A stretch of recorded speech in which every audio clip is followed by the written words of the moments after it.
నమస్తే, welcome to Ravi కిరణాల news. ముందుగా బులెటిన్లోని హెడ్లైన్ చూద్దాం. ప్రపంచ జనాభా దినోత్సవంలో చంద్రబాబు కీలక వ్యాఖ్యలు. జనాభా భారం కాదు, జనమే ఆస్తి అని వెల్లడి. ఎక్కువ మంది పిల్లలు ఉంటే కొన్ని దేశాల్లో అద్దెకి ఇస్తున్నారని వ్యాఖ్య.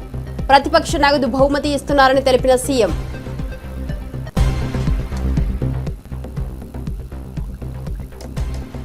తిరుమల శ్రీవారిని దర్శించుకున్న బండి సంజయ్. టీటీడీలో 1000 మందికి పైగా అన్యమతస్థులకు ఉద్యోగాలు ఎలా ఇచ్చారని ప్రశ్న.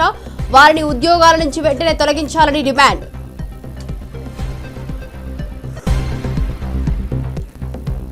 హైదరాబాద్ లో రాజ్య భాషా విభాగ స్వర్ణోత్సవ వేడుకలు. హాజరైన AP deputy CM Pawan Kalyan. Hindi దేశ భాష అని వెల్లడి. హిందీ నేర్చుకుంటే మరింత బలపడతామని స్పష్టీకరణ.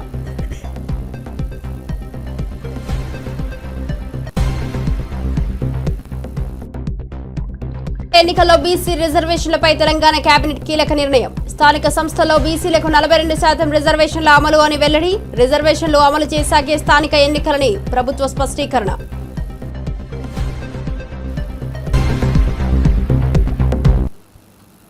డీటెయిల్ చూస్తే కాళేశ్వరంపై సంచలన వ్యాఖ్యలు చేసిన హరీష్. కాళేశ్వరం బిల్లు వివాదంపై మంత్రి హరీష్ రావు స్పందించారు. తన దగ్గర ఉన్న పూర్తి సమాచారం అన్ని ఆధారాలతో సహా కమిషన్కు అందించారని తెలిపారు. బ్యారేజ్లపై 6 సార్లు కేబినెట్, 3 సార్లు శాసనసభ ఆమోదం పొందిందని స్పష్టం చేశారు. ప్రభుత్వ నివేదికలు తమకు ఇవ్వాలని కోరినట్లు చెప్పారు. కృష్ణాలో కూడా ఏమంటాడు, 500 చాలని రేవంత్ రెడ్డి అన్నాడు. ఉత్తమ్ కుమార్ రెడ్డి నిన్న మాట్లాడినప్పుడు ఏమన్నాడో చూడండి. నిన్న పీపీటీలో ఉత్తమ్ కుమార్ రెడ్డి ఏమంటాడు, 573 టీఎంసీల కోసం ట్రిబ్యునల్ ముందు మా న్యాయవాదులు వీరోచిత పోరాటం చేస్తుండ్రు అన్నాడు. నేను రేవంత్ రెడ్డి అజ్ఞాని అనుకున్నా గానీ ఉత్తమ్ కుమార్ రెడ్డి కూడా ఇంత పైలట్ చదువుకున్నోడివి, కనీసం 20 నెలలైంది నువ్వు నీళ్ల మంత్రి అయి, గది కూడా అవగాహన తెచ్చుకోకపోతే నేను బాధపడతా ఉన్నా, చింతిస్తా ఉన్నా. ఎందుకు ఈ మాట అంటున్నా అంటే, ట్రిబ్యునల్ ముందు మన అడ్వకేట్లు 763 టీఎంసీలకు వాదనలు వినిపిస్తున్నారు. తెలంగాణ హక్కు 763 టీఎంసీలని ట్రిబ్యునల్ ముందు కృష్ణానది హక్కుల కోసం మన న్యాయవాదులు, మన ఇరిగేషన్ శాఖ పోరాటం చేస్తే 500 చాలని ముఖ్యమంత్రి అంటాడు, 573 చాలని నీళ్ల మంత్రి అంటాడు. మీరు అసలు ఏం మాట్లాడుతున్నారు? అంటే మీ మాటలు ఈ రాష్ట్ర ప్రయోజనాలకు గొడ్డలు పెట్టు. నష్టం జరుగుతాయి, ఈ రాష్ట్రానికి అన్యాయం చేస్తా ఉన్నారు. ఈ రాష్ట్రానికి ఏంది మీరు అసలు చంద్రబాబు నాయుడు చెప్పినట్టు పనిచేస్తుండ్రా? ఈ రాష్ట్రం కోసం పనిచేస్తుండ్రా? 500 చాలు, 573 చాలు అనేటువంటి మాటలు అజ్ఞానంతో కూడినటువంటి మాటలు. మన న్యాయవాదులు 763 టీఎంసీల కోసం పోరాటం చేస్తున్నారు.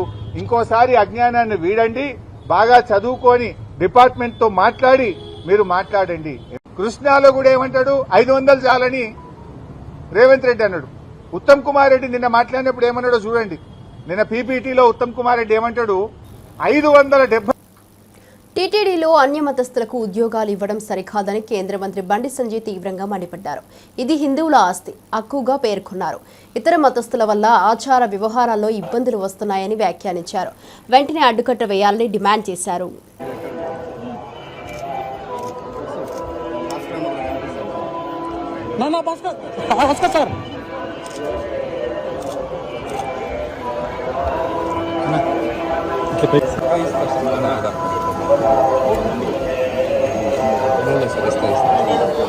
పెద్ద వేసుకోవడం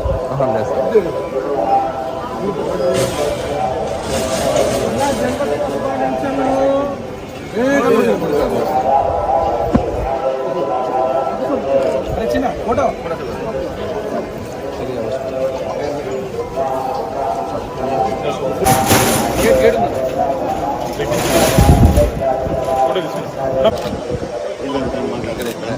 మాట్లాడుతున్నావా?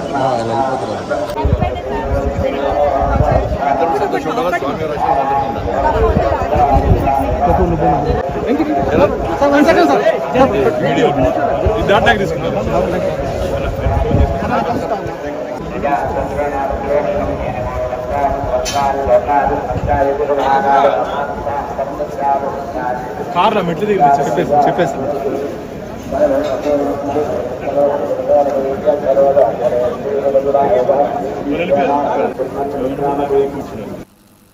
ఉపాధి హామీ బిల్లుల చెల్లింపులో కేంద్రం గ్రీన్ సిగ్నల్ ఇచ్చింది. గత వైసీపీ సర్కార్ సమయంలో నిలిపిన 3.5 లక్షల పనులకు బిల్లులు ఇవ్వాలని అంగీకరించింది. ఎన్డీఏ కూటమి ఏడాది పాటు కేంద్రాన్ని ఒప్పించినట్టు తెలుస్తోంది. 180 కోట్ల బిల్లులకు చెల్లింపు శాశ్వతం అయింది. కోట్ల రూపాయల వర్క్ చేసినటువంటి కాంట్రాక్టర్ని జగన్మోహన్ రెడ్డి గారి ప్రభుత్వం వచ్చిన తర్వాత వర్కులు చేయలేదు అని చెప్పి ఒక కక్ష సాధింపుతో ఆ వర్కులన్నింటినీ క్లోజ్ చేశారు. అప్పటి నుంచి సాఫ్ట్వేర్ కూడా అంతా మారిపోయింది.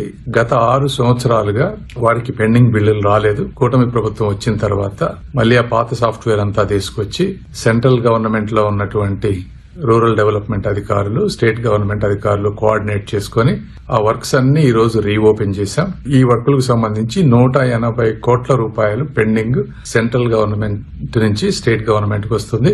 స్టేట్ గవర్నమెంట్ కొంత మ్యాచ్ చేసి ఈ పెండింగ్ బిల్లులన్నీ కూడా విత్ ఇన్ 30 days లో కాంట్రాక్టర్లందరికీ వెళ్లే విధంగా ఈ రోజున నిర్ణయం తీసుకున్నారు. ఇది చాలా కష్టమైనది. 6 సంవత్సరాల క్రితం జరిగిన వాటన్నిటికీ ఓపెన్ చేయడం అనేది చాలా కష్టతరమైన పని అయినా కూడా సెంట్రల్ గవర్నమెంట్ లో ఉన్నటువంటి అధికారులందరూ కూడా ఈ రోజు ఉన్నటువంటి ఒక గొప్ప స్టేట్ కి సెంటర్ కు ఉండేటువంటి ఒక రిలేషన్ వల్ల వాళ్ళందరూ ఓపికతోటి అన్ని విని దాదాపు 4,30,000 వర్కులు పెడితే అందులో ఒక 60-70,000 వర్కులకు కొంచెం ప్రాబ్లమ్స్ ఉన్నాయని చెప్పి అవి తీసేసి 3,50,000 వర్కులు ఎవరైతే వర్కులు చేశారో వాళ్ళందరికీ ఈ రోజున కూటమి ప్రభుత్వం డబ్బులు ఇచ్చేటువంటి పరిస్థితి.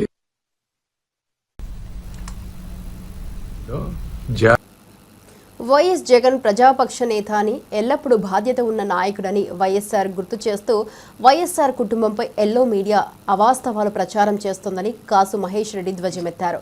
జగన్ గెలిచినా ఓడినా బాధ్యత తీసుకుంటారని, చంద్రబాబు మాత్రం తప్పుడు మాటలు చెబుతున్నారని విమర్శలు వెల్లువెత్తుతున్నాయి. ఒక హెడ్డింగు ఆయన పోలీసులతో మాట్లాడుతుంటే ఫోటోకి హెడ్డింగ్కి అసలు సంబంధం ఉండదు.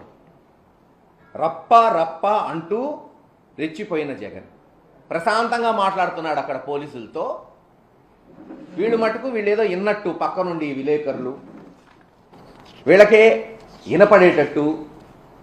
మరి అక్కడ ఇన్ని కెమెరాలు ఉన్నాయి, ఇన్ని మైకులు ఉన్నాయి, వాళ్ళెవ్వరికీ వినపడింది, వీళ్ళొక్కళ్ళకి వినపడిందంట. పోలీసుల్ని నరికేయండ్రా అంటూ ఎస్పీతోనే మాట్లాడుతున్నాడు. జగన్మోహన్ రెడ్డి గారి ఫోటో చూడండి, హెడ్డింగ్ చూడండి. మాట్లాడుతుందేమో అక్కడ ఉన్న ఒక ఆఫీసర్తో, దాని మీద హెడ్డింగ్ ఏమో పోలీసులు నరికేయండ్రా అంటే పోలీసులకే చెప్తాడా? ఏమయ్యా అబద్ధం ఆడితే అతికినట్టన్నా ఉండాలి బాబు. కనీసం చంద్రబాబు నాయుడు గారి దగ్గర మీరు పనిచేస్తూ వాళ్ళ కొరకు మీరు ఇన్ని పత్రికలు రాస్తూ అదన్నా ట్రైనింగ్ తీసుకోవాలి కదా. ఎన్టీ రామారావు గారిని దించేసి వెన్నుపోటు పొడిచేసి ఎన్టీ రామారావు గారి తప్పు చేసినట్టు చూపెట్టాడు. అది కూడా మీరు నేర్చుకోకపోతే అట్లా ఆ స్కూల్లో చదువుకుంటూ ఇష్టం వచ్చినట్టు పోలీసులే నరికేస్తారా? ఎవరన్నారు? ఏం గతంలో మాజీ ముఖ్యమంత్రులు, ప్రతిపక్ష నాయకులు పోలేదా? ప్రదర్శనలు చేయలేదా? ప్రభుత్వాలని నిలదీయలేదా? ఎప్పుడన్నా ఇలా రాశారా పత్రికలు? లేరు. ఇన్ని ఆంక్షలు పెట్టారా? సత్తెనపల్లి వస్తేమో 100 కార్లతో పోవాలంట. చిత్తూరు జిల్లాలో మామిడి రైతులు కొరకపోతే 500 మందే పోవాలంట. ఒక మాట బానే అన్నాడు అచ్చెన్నాయుడు గారు, వస్తున్న వ్యక్తి మామూలు వ్యక్తి కాదని. మేము అదే చెప్తున్నాం. ఇప్పటికన్నా గ్రహించండి జగన్మోహన్ రెడ్డి గారి బలగం. ప్రతిపక్షమా పాలకపక్షమా కాదు, ప్రజల పక్షాన నిలబడిన వాడు నాయకుడు. ప్రజల గుండెల్లో చిరస్థాయిగా నిలబడిపోతాడు. అదే రాజశేఖర రెడ్డి గారు, ఈరోజు జగన్మోహన్ రెడ్డి గారు. చంద్రబాబు నాయుడు గారికి పరిపాటి అయిపోయింది. గెలిస్తే తన గొప్ప, ఓడిపోతే ఎమ్మెల్యేలు, మంత్రులు. అందుకేగా ఇప్పుడు ప్రిపేర్ చేస్తున్నారు గ్రౌండ్. మంత్రులపై అసహనం, ఎమ్మెల్యేల మీద అసహనం, వ్యతిరేకత తెలిసిపోయింది. సంవత్సరంలో ఎంత వ్యతిరేకత వచ్చిందో వాళ్ళ సర్వేలు కూడా చెప్తున్నాయి. కాబట్టి గ్రౌండ్ ప్రిపేర్ చేసుకుంటున్నారు ఎవరిని బలిపశువు చేయాలని. గడిచిన 30-40 సంవత్సరాలు ఎలక్షన్స్ చూస్తున్నా, రాజకీయాలు చూస్తున్నా, ఇద్దరు నాయకులు అధికారంలో ఉన్నప్పుడు గెలిచినా ఓడినా నాదే బాధ్యత అన్నారు. ఇద్దరు నాయకులు, డాక్టర్ వైఎస్ రాజశేఖర రెడ్డి గారు, జగన్మోహన్ రెడ్డి గారు. అది బాధ్యత. అంటే గెలవచ్చు, ఓడచ్చు, అనేక కారణాలు ఉంటాయి, కానీ బాధ్యత తీసుకోవాలి కదా. ఇప్పటికన్నా చెప్తున్నాం, ఇప్పుడేం ఎన్నికలు లేవు, ఇంకా 4 సంవత్సరాలు ఉంది. జగన్మోహన్ రెడ్డి గారు వచ్చేమి ఓటు అడగట్లయిందాక నేను చెప్పినట్టు కేవలం మీరు ఇస్తానన్న హామీలు నిలబెట్టుకోండి, మాట మీద నిలబడండి. తక్షణమే ఆడవాళ్ళకి ఇస్తానన్న నెలకి 1,500 లేదు సంవత్సరానికి 18,000 విడుదల చేయండి. డ్వాక్రా మహిళలు అల్లాడిపోతున్నారు అప్పులు కట్టుకోలేక. నిరుద్యోగులకి 3,000 ఇవ్వండి. కనీసం వాళ్ళు పెళ్లిళ్ళు చేసుకొని ఉద్యోగాలు లేక పిల్లల్ని పోషించుకోలేకపోతున్నారు. బీసీలకు 42% రిజర్వేషన్లు కల్పిస్తూ మంత్రివర్గం తీసుకున్న నిర్ణయాన్ని ప్రభుత్వ విప్ ఆది శ్రీనివాస్ స్వాగతించారు. రేవంత్ రెడ్డి చేసిన కామారెడ్డి డిక్లరేషన్కు కృతజ్ఞతలు చెప్పారు. ఇక కేంద్రం స్పందించకపోవడంతో ఆర్డినెన్స్ తీసుకురావాల్సి వచ్చిందన్నారు.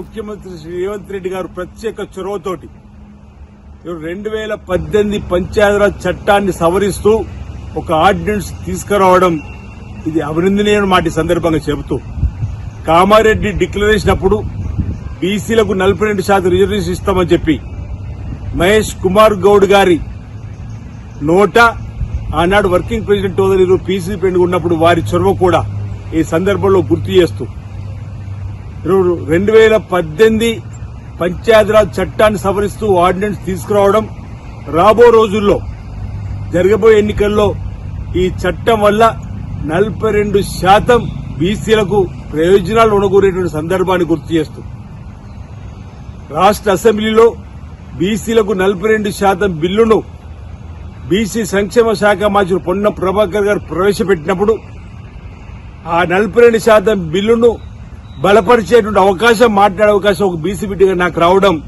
పూర్వజన్మ సుకృతంగా భావిస్తూ ఆ రోజే గౌరవ ముఖ్యమంత్రి రేవంత్ రెడ్డి గారు ప్రత్యేకంగా అభినందనలు చెప్పడం జరిగింది.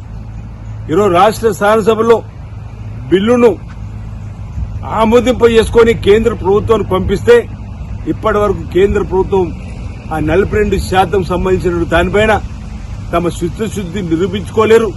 కేంద్ర ప్రభుత్వం దీనిపైన ఊసే పలికిన సందర్భంలో బీజేపీ, బీఆర్ఎస్ పార్టీలు రెండూ కూడా మా ముఖ్యమంత్రి శ్రీ రేవంత్ రెడ్డి గారిని అభినందించాలి, స్వాగతించాలి. మీరు ప్రత్యేకంగా మా ముఖ్యమంత్రికి అభినందనలు చెప్పి మీ చిత్తశుద్ది నిరూపించుకోవాల్సిందిగా కోరుతా ఉన్నా. ముఖ్యమంత్రి శ్రీ రేవంత్ రెడ్డి గారు ప్రత్యేక చొరవతోటి 2000 ఆంధ్రప్రదేశ్ ఉప ముఖ్యమంత్రి పవన్ కళ్యాణ్ రాజ్య భాషా విభాగ స్వర్ణోత్సవ వేడుకల్లో పాల్గొన్నారు. ఈ కార్యక్రమం ద్వారా కేంద్ర, రాష్ట్ర ప్రభుత్వాల మధ్య భాషా ప్రాధాన్యతపై చర్చలు, కలిసికట్టుగా అభివృద్ధి అంశాలు ఉద్భవించాయి. పవన్ పలు కీలక అంశాలపై సున్నితంగా స్పందించారు. इसके लिए मैं माननीय प्रधानमंत्री श्री नरेंद्र मोदी जी का विशेष आभारी हूँ. उनकी हिंदी सेवा और सभी मातृभाषाओं के प्रति सम्मान भाव के लिए मैं हृदय से कृतज्ञ हूँ. मैं माननीय गृहमंत्री श्री अमित शाह जी का हार्दिक आभारी हूँ. मैं इस कार्यक्रम के मुख्य अतिथि माननीय केंद्रीय कोयला खान मंत्री श्री किशन रेड्डी जी तथा राज्यसभा के उपसभापति महोदय श्री हरिवंश जी का हार्दिक स्वागत करता हूँ. मंच पर आसीन सभी गणमान्य अतिथियों, हिंदी शिक्षाविद प्रोफेसर माणिक्यांबा जी, प्रोफेसर अनंत कृष्णन जी, अंशली आर्या जी एवं सभागार में उपस्थित सभी लोगों का हार्दिक स्वागत करता हूँ. मैं आप सभी को राजभाषा विभाग स्वर्ण जयंती समारोह की हृदय से बधाई व शुभकामनाएं देता हूँ. साथ ही मैं पूरे देशवासियों को इस हिंदी दिवस की हार्दिक शुभकामनाएं देता हूँ. हमारा भारत विविधताओं का देश है. अलग अलग संस्कृति और भाषाओं से बना है, लेकिन फिर भी हम एक हैं. और इसका सबसे बड़ा कारण है भाषा से जुड़ी हमारी एकता.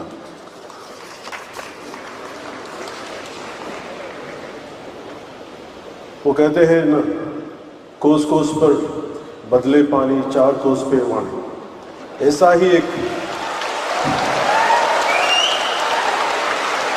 एक उदाहरण नॉर्थ ईस्ट में अरुणाचल प्रदेश का है, जहां 50 से ज्यादा ट्राइबल लैंग्वेज बोली जाती है, पर एक कॉमन भाषा के रूप में हिंदी उन्हें जोड़ती है.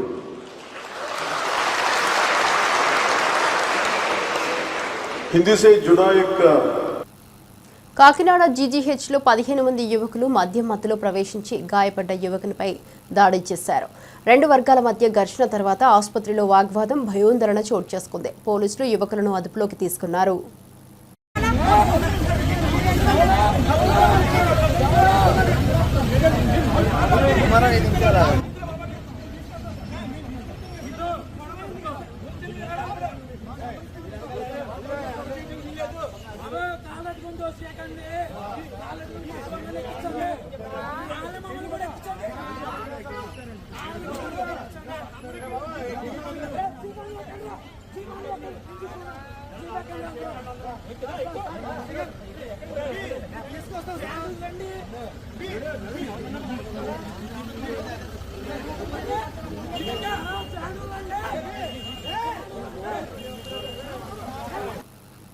బీసీలకు 42% రిజర్వేషన్లు అమలు అయిన తర్వాతే స్థానిక ఎన్నికలకు వెళ్తామని మంత్రి పొంగులేటి ప్రకటించారు. 2018 చట్ట సవరణ, కులగణన పూర్తి వంటి అంశాలపై సమీక్ష చేశామని వెల్లడించారు. దేశానికి ఆదర్శంగా తెలంగాణ నిలిచిందన్నారు. విధి విధానాలన్నీ ఈ మధ్యనే రాష్ట్ర ఆనరబుల్ హైకోర్టు కూడా డైరెక్షన్ ఇచ్చింది. 3 నెలల్లో ఎన్నికల్లో స్థానిక సంస్థల ఎన్నికల కంప్లీట్ చేయాలని వడివడిగా మాటలతో కాకుండా చిత్తశుద్ధితో లీగల్ గా అడ్వకేట్ జనరల్ గారు లాంటి అనుభవజ్ఞుల సూచనలు సలహాలు తీసుకొని ఈ ప్రభుత్వం ఏదైతే డెడికేషన్ కమిషన్ చేశారో వారి ద్వారా రిజర్వేషన్లు ఇతరత్ర ప్రాసెస్ చేస్తూ ఇందిరమ్మ ప్రభుత్వము ఇచ్చిన మాట ప్రకారం 42% బీసీ సోదరులకి రిజర్వేషన్ ఇస్తూ స్థానిక సంస్థల ఎన్నికలకు పోవాలని నిర్ణయించినందుకు దాని మీద మా బీసీ మంత్రులు మళ్ళీ నేను మాట్లాడిన తర్వాత వారు కూడా మాట్లాడతారు. విధి విధానాలన్నీ ఎమ్మెల్యే కేటీఆర్ కు ప్రతిపక్ష హోదా లేదని ఛాలెంజ్ చేయాలంటే కేసీఆర్ చేయాలని ఎంపీ చామల కిరణ్ కుమార్ రెడ్డి విమర్శించారు. రేవంత్ స్థాయిలో కేటీఆర్ కాదని స్పష్టం చేశారు. దమ్ముంటే అధికార ప్రతిపక్ష హోదా తెచ్చుకోవాలని అన్నారు. ఈ మాయదారి మాటలు చెప్తున్నటువంటి కేసీఆర్ కుటుంబం మాయల పడకుండా అసలు మన దక్షిణ తెలంగాణలో మనం కృష్ణా జలాల మీద 299 కాదు, మనకు రావాల్సినటువంటి భాగం కోసం 1 ఫైట్ చేయాలి, 2 మరి తీసుకున్న నీళ్లను ఎక్కడ దాచిపెట్టాలి, ఎన్ని ట్యాంకులు కట్టుకోవాలి, ఎన్ని రిజర్వాయర్లు కట్టుకోవాలనే దాని మీద చర్చ జరగాల్సిందే. అయ్యాల 2 లక్షల కోట్లు ఖర్చు పెట్టినటువంటి కేసీఆర్ కేవలం ఉత్తర తెలంగాణలో కాళేశ్వరం మీద పెట్టింది తప్ప సగం పనులు కంప్లీట్ అయిపోయినటువంటి ఎస్ఎల్బిసి టన్నల్ కానీ, సగం పనులు కంప్లీట్ అయిన జూరాల ఈ కింద ఉన్నటువంటి పాలమూరు రంగారెడ్డి ప్రాజెక్టుల మీద కనుక ఒక 5-6 వేల కోట్లు ఖర్చు పెట్టినా కానీ లక్షల ఎకరాల నీళ్లు ఈ రోజు లక్షల ఎకరాలకు నీళ్లు వచ్చేది. మనకు కృష్ణా జలాలను కాపాడుకునే ప్రయత్నం చేద్దాం. కానీ రాజకీయాలే చేయాలని మళ్ళీ మొదలు తెరలేపిరు. తెలంగాణ ప్రజలు అప్రమత్తంగా ఉండాలి. కేటీఆర్ కి నేను ఒక్కటే చెప్తున్నా, కేటీఆర్ నీవు ఆఫ్టర్ ఆల్ ఎమ్మెల్యేవు, ముఖ్యమంత్రిని ఛాలెంజ్ చేయాలంటే కేవలము మీ నాయన అపోజిషన్ లీడర్ గుండి ఛాలెంజ్ చేయాలి. మీ నాయనకు ఆరోగ్యం బాగాలేకపోతే ముఖ్యమంత్రి చిన్నోడు కాబట్టి వయసులో మీ నాయనకు మర్యాద ఇస్తూ సీనియర్ గా 10 ఏళ్ళ ముఖ్యమంత్రి ఉండు కాబట్టి ఫామ్ హౌస్ కే వచ్చి చర్చ చేద్దామంటుడు.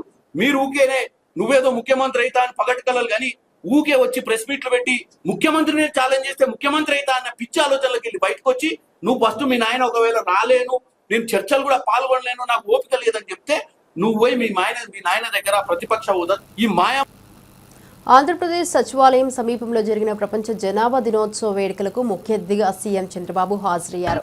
జనాభా సవాళ్లపై ప్రభుత్వ చర్యలు, విద్య, ఆరోగ్యంపై ఆయన కీలక సూచనలు చేశారు.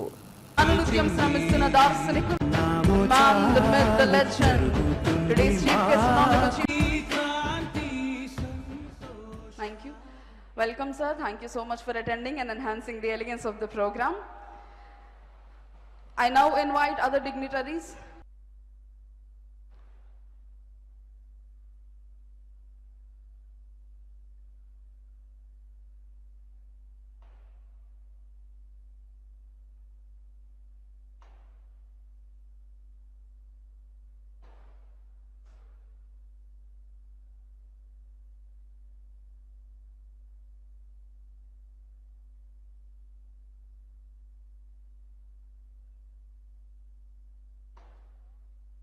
చూస్తే పిల్లలు స్కూల్ వెళ్ళే వరకు చైల్డ్ కేరే సేవలు అందిస్తుంది, పిల్లల చదువుకు ఆర్థిక సహాయం చేస్తుంది, లేదా పూర్తిగా ఉచిత విద్యను కూడా అందిస్తూ ఉంది. ఫ్యామిలీ ఫ్రెండ్లీ పని విధానాల పేరుతో కుటుంబానికి అనువుగా జాబ్ చేసే విధానాన్ని మార్చే పరిస్థితి తీసుకొచ్చారు. ఇప్పుడు కూడా మన వాళ్ళు చాలా మంది సజెషన్ ఇచ్చే పరిస్థితికి వచ్చారు. ఎక్కువ మంది పిల్లలుంటే ఇల్లు కట్టుకోవడానికి ఆర్థిక సహాయంతో పాటు తక్కువ రెంట్తో అద్దెకు కూడా ఇండ్లు ఇచ్చే పరిస్థితికి వచ్చారు. ఇంకొక పక్క దక్షిణ కొరియా మీరు ఒకసారి చూస్తే పిల్లలు కన్న వారికి నెలవారీగా ప్రత్యక్ష నగదు బహుమతులు ఇస్తున్నారు. వివాహం కాన్పులకు సహాయం చేస్తున్నారు. ఐవీఎఫ్ గర్భధారణకు ఆర్థిక సహాయం చేస్తున్నారు. సింగపూర్ను చూస్తే బేబీ బోనస్ స్కీమ్ కింద పుట్టిన ప్రతి శిశువు కోసం కొంత డబ్బుల్ని బహుమానంగా ఇస్తున్నారు. పిల్లలు కనే వారికి మ్యాథ్స్ సేవింగ్స్ కింద ప్రభుత్వ సొమ్ము కూడా ఇచ్చి పిల్లల ఖాతాలో అకౌంట్లు వేస్తున్నారు. ఫ్రాన్స్లో చూస్తే చైల్డ్ అలవెన్స్ కింద 2 లేదా అంతకంటే ఎక్కువ పిల్లలున్న కుటుంబాలకి ప్రత్యేక ప్యాకేజీలు ఇస్తున్నారు. ఫ్రెండ్లీ వర్క్ పాలసీల కింద మహిళల్ని పని సమయాలు కుటుంబానికి అనుగుణంగా మార్పులు తీసుకొచ్చారు. రష్యా రెండవ బిడ్డను కంటే పెద్ద మొత్తంతో నగదు అందజేసే పరిస్థితికి వచ్చారు. ఫ్రీ హెల్త్ కేర్ కింద గర్భిణీలకు ఉచిత వైద్య సదుపాయం ఎన్ని కల్పిస్తున్నారు. హంగేరీ 4 లేదా అంతకంటే ఎక్కువ మంది పిల్లలుంటే కుటుంబాలకు జీవితాంతం ఆదాయ పన్ను రద్దు చేస్తున్నారు. పెద్ద కుటుంబాలకు ఉచితంగా కార్లు పంపిణీ చేస్తున్నారు. ఈరోజు చైనా చూస్తే 12 లక్షలు 2 మంది కంటే 2 పిల్లలుంటే 12 లక్షలు డబ్బులు. శాసన మండలిలో ప్రతిపక్ష నేత మధుసూదనాచారి మాట్లాడుతూ బీసీలకు 42% రిజర్వేషన్లు ఇవ్వకపోతే ప్రభుత్వానిదే బాధ్యత అని హెచ్చరించారు. ఘరానా మోసం కుట్రగా కాంగ్రెస్ చర్యలు అభివర్ణించారు.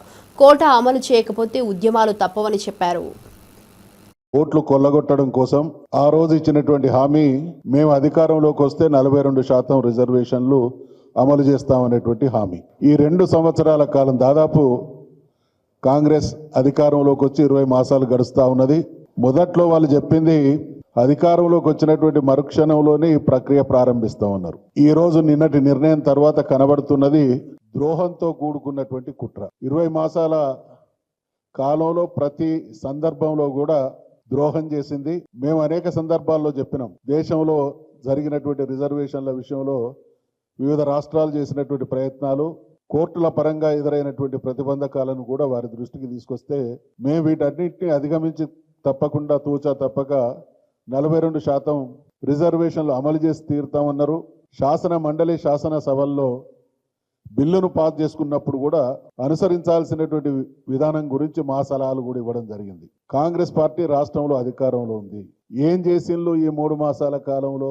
కాంగ్రెస్ పార్టీ పరమైనటువంటి ఎంపీల సమావేశాలు ఏర్పాటు చేసి ఢిల్లీ పైన, కేంద్రం పైన ఒత్తిడి తీసుకొచ్చేటువంటి ప్రయత్నం ఏమైనా చేసిందా అంటే తూతూ మంత్రంగా ఇవాళ జరిగింది, నిన్న జరుగుతున్నది అంతా కూడా బీసీలకు ద్రోహం చేసేటువంటి దుర్మార్గపు వైఖరే కాంగ్రెస్ పార్టీ వైఖరిగా కనబడుతున్నటువంటి సందర్భంగా బీఆర్ఎస్ పార్టీగా మేము ముక్త కంఠంతో డిమాండ్ చేస్తున్నాం. మీరిచ్చినటువంటి హామీని అమలు చేయమంటున్నాము. మేమేం కొత్త కోరికలు కోరట్లేదు. మీరు తెలిసి కావాలని. కాంగ్రెస్ పార్టీ అంటే దేశాన్ని సుదీర్ఘకాలం పాలించినటువంటి పార్టీ. న్యాయపరమైనటువంటి చిక్కులు ఎదురైనప్పుడు ఏ రకంగా అధిగమించాలి అనేటువంటి విషయంలో సుదీర్ఘమైనటువంటి అనుభవం ఉండి మళ్ళీ మీనమేషాలు లెక్క పెడుతూ బీసీలకు ద్రోహం చేసేటువంటి చర్యలు కనబడతా ఉన్నాయి. కాబట్టి బీసీ కమిషన్ వేసిండ్రు. కాంగ్రెస్ ప్రభుత్వం బీసీలను మోసం చేస్తోందని విమర్శలు వెల్లువెత్తుతున్నాయి. కేంద్రం వద్ద బీసీ బిల్లుపై ఎలాంటి చర్చలు జరగలేదని ఆరోపిస్తున్నారు. 9వ స్కెడ్యూల్లో పెట్టకుండా రిజర్వేషన్ల అమలు ఎలా సాధ్యమని ప్రశ్నలు తలెత్తాయి. చట్టబద్ధత లేనిదే అమలు జరగదని తేల్చేశారు. డెడికేటెడ్ కమిషన్ వేసి ఆ తర్వాత అసెంబ్లీలో పెట్టలేదని మేమందరం కూడా అన్ని సంఘాలు మేమందరం కొట్లాడితే అసెంబ్లీ పెట్టింది. అసెంబ్లీ పెట్టినప్పుడు మా పార్టీ తరఫున పూర్తి మద్దతు. మీరు ఏ పోరాటం అన్నా చేయండి, ఇక్కడ చేయండి, ఢిల్లీ కూడా వస్తాం, మీతో పాటు అఖిలపక్షాన్ని తీసుకెళ్ళండి, ప్రధానమంత్రిని కలుద్దాం, తమిళనాడు తరహా మనం సాధించుకుందామని చెప్పినాం. చెప్పిన తర్వాత ఒక్కరోజు కూడా మరి ప్రధానమంత్రిని కలవలేదు, రాష్ట్రపతిని కలవలేదు, హడావుడి చేసింది తప్ప ప్రయత్నం చేసినట్టు తెలంగాణలో ఒక చిన్న పిల్లాననే చెప్తారు.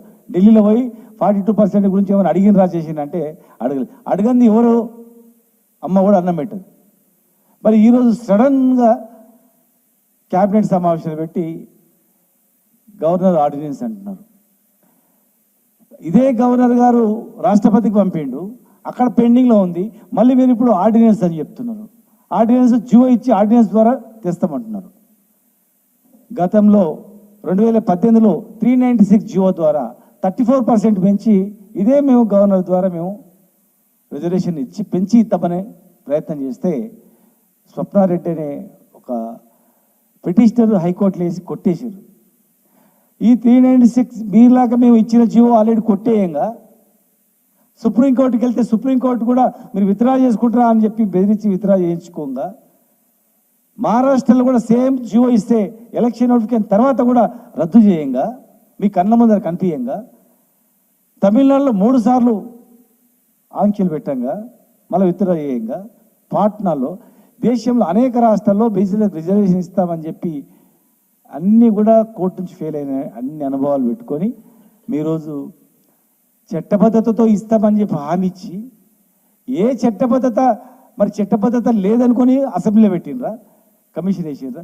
ముందే మీరు ఇమీడియట్గా 6 నెలల లోపల జియో తీసుకొని జియో ఇష్యూ చేసి కోర్టుల మీద కొట్టేస్తే అప్పుడు మీరు అసెంబ్లీ ప్రాసెస్ చేసి అక్కడి నుంచి పంపించాలి. కానీ మీరు పైకి వెళ్ళి రివర్స్ మళ్ళీ బీసీ రిజర్వేషన్లపై వకులాభరణం ఘాటు వ్యాఖ్యలు చేశారు. ఇక రాష్ట్రంలో బీసీలకు 42% రిజర్వేషన్ల విషయంలో ప్రభుత్వం నిజంగా ప్రేమ చూపించాలని బీఆర్ఎస్ నాయకులు వకులాభరణం కృష్ణమోహన్ రావు డిమాండ్ చేశారు.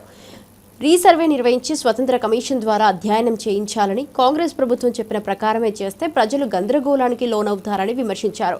కాంగ్రెస్ ప్రభుత్వం చేసిన సర్వే తప్పు అని స్పష్టంగా చెబుతున్నామన్న వకులాభరణం ప్రభుత్వ తీరును గోల్మాల్గా అభివర్ణించారు. 42% రిజర్వేషన్లకు తమ సంపూర్ణ మద్దతు ఉంటుందని స్పష్టం చేస్తూ ఎన్నికల ఆలస్యం చేస్తున్నారని, బీసీలను మోసం చేస్తున్నారు.